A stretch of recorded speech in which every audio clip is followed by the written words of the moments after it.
Before the invention of the liberal tradition, historians regarded the American revolutionaries and constitution makers as motivated chiefly by property and other economic interests,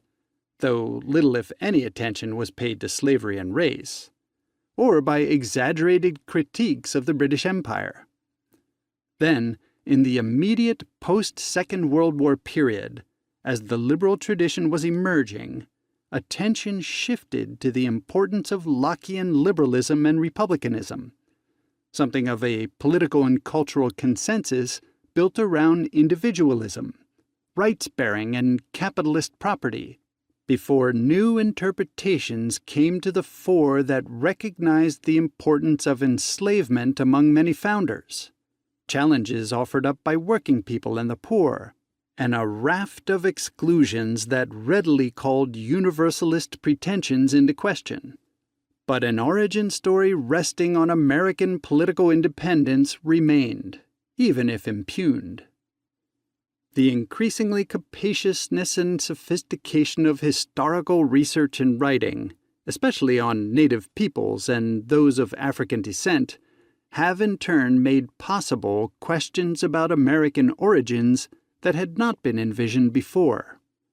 Looking west across the Atlantic, as we have done until very recently, origins would have to begin at least with European settlement.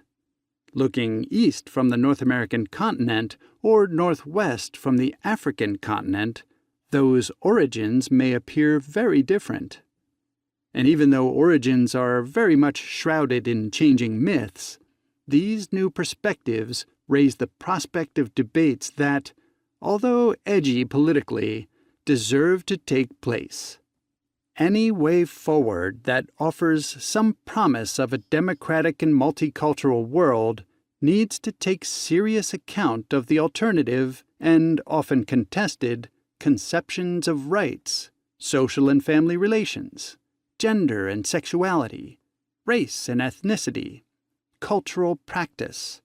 justice and governance, from which we must learn, however much we may reject or revile them.